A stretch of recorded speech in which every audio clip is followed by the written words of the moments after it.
نحمده ونصلي ونسلم على رسوله الكريم اما بعد فاعوذ بالله من الشيطان الرجيم بسم الله الرحمن الرحيم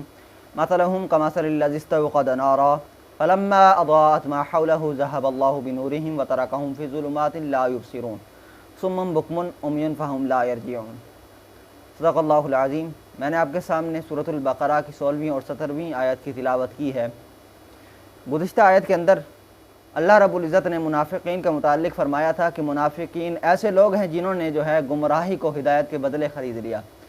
یعنی انہوں نے گمراہی کو اپنا لیا لیکن ہدایت کو ترک کر دیا، کیونکہ ان کے سامنے ہدایت واضح تھی اللہ نے فرمایا، لیکن اس کے باوجود انہوں نے ہدایت کو اپنانے کے بجائے ہدایت چھوڑ کر گمراہی کو اپنا لیا۔ تو اللہ فرماتا ہے کہ فما ربحت تجارتہم، تو ان کی تجارت جو ہے وہ ہلاک ہو گئی، ان کی تجارت نے ان کو کوئی نفع نہیں دیا، وما کانوا مہتدین، اور یہ ہدایت والے بھی نہیں ہیں۔ تو اللہ فرماتا ہے کہ مثلہم کمثل الذی استوقد نارا، ان کی مثال اس شخص کی مثال کی مثل ہے جس نے آگ کو روشن کیا، یعنی اس شخص کی مثال اس طرح ہے کہ جس شخص نے آگ کو روشن کیا۔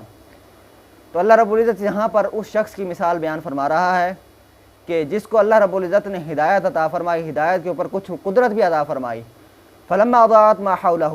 پھر جب اس روشنی نے، اس آگ نے اس کے ارد گرد کو روشن کر دیا، ذہب اللہ بنورہم، تو اللہ نے اس کا نور ان سے چھین لیا، وترکہم فی ظلمات لا یبصرون، اور ان کو جو ہے تاریکیوں کے اندر چھوڑ دیا، وہ نہیں دیکھ سکتے۔ تو اب اللہ رب العزت نے جو مثال بیان فرمائی یہ اس شخص کی ہے جس کو اللہ رب العزت نے کچھ ہدایت عطا فرمائی اور ہدایت کے اوپر قدرت بھی دی کہ وہ ہدایت حاصل کر لے، لیکن اس کے باوجود اس شخص نے جو ہے وہ ہدایت کو دیکھ بھی لیا، اور جب ہدایت اس کے پاس آ بھی گئی تو اللہ فرماتا ہے کہ اللہ نے اس کے آنکھوں کا نور اس سے لے لیا۔ وہ کس طرح لیا کہ اب ہدایت آ گئی لیکن اس کو نظر نہیں آ رہا کہ یہ ہدایت ہے کہ کیا ہے۔ تو اللہ فرماتا ہے کہ وَتَرَكَهُمْ فِي ظُلُمَاتٍ لَا يُبْصِرُونَ، اور اسے چھوڑ دیا تاریکیوں کے اندر، وہ نہیں دیکھ سکتے۔ یہ مثال ان منافقوں کی ہے جنہوں نے ہدایت کو دیکھا اور جب ایمان کے اندر کچھ روشنی پائی، اس سے فائدہ اٹھانے کے لیے ان کو جگہ ملی تو وہ اس جگہ پر فائدہ اٹھانے کے لیے آ گئے، لیکن جب وہ ہدایت جو ہے وہ مکمل طریقے سے، کامل طریقے سے پھیل گئی تو اللہ فرماتا ہے کہ وہ اندھے ہو گئے اس ہدایت کو دیکھنے کے باوجود۔ تو اب اللہ فرماتا ہے کہ جب انہوں نے ہدایت کو دیکھ لیا،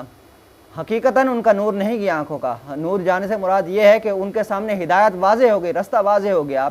لیکن اس کے باوجود وہ اس راستے کو نہیں دیکھ سک رہے۔ وہ کیوں نہیں دیکھ سک رہے؟ ڈھٹائی کی وجہ سے، ہٹ دھرمی کی وجہ سے، اور اسلام کے خلاف دشمنی کی وجہ سے جو ہے وہ اس ہدایت کو نہیں دیکھ سکتے۔ تو اللہ فرماتا ہے کہ وَتَرَكَهُمْ فِي ظُلُمَاتٍ لَا يُبْصِرُونَ، اور انہیں تاریکیوں میں چھوڑ دیا، وہ دیکھ نہیں سکتے۔ پھر اللہ فرماتا ہے کہ صُمٌّ بُكْمٌ عُمْيٌ فَهُمْ لَا يَرْجِعُونَ، پس وہ بہرے ہیں، گنگے ہیں، اندھے ہیں، سو وہ دیکھ نہیں سکتے۔ تو مراد اس سے یہ ہے کہ اب ہدایت بھی ان کے سامنے واضح ہے لیکن وہ ہدایت کے نور کو دیکھ بھی نہیں سکتے، سن بھی نہیں سکتے اب ہدایت کو، اور اندھے بھی ہیں، بس اب وہ پھر وہ انہیں پھیریں گے، یعنی وہ نہیں لوٹ سکتے اب۔ تو مراد یہاں پر یہ ہے کہ اب ہدایت ان کے سامنے واضح ہو گئی، تو بہرے اس طریقے ہیں کہ ہدایت ان کے لیے آئی لیکن انہوں نے ہدایت کی طرف کان نہ دھرے، انہوں نے ہدایت کو سنا نہیں، اور گونگے بھی ہیں۔ پھر اللہ نے فرمایا اندھے بھی ہیں، وہ ہدایت کو دیکھ بھی نہیں سکتے، بالکل ان کو ہدایت نظر ہی نہیں آ رہی کہ ان کے سامنے جو ہے حق کا راستہ واضح ہو گیا، اور اس کے باوجود وہ باطل کے اوپر ڈٹے ہوئے ہیں۔ تو اللہ فرماتا ہے کہ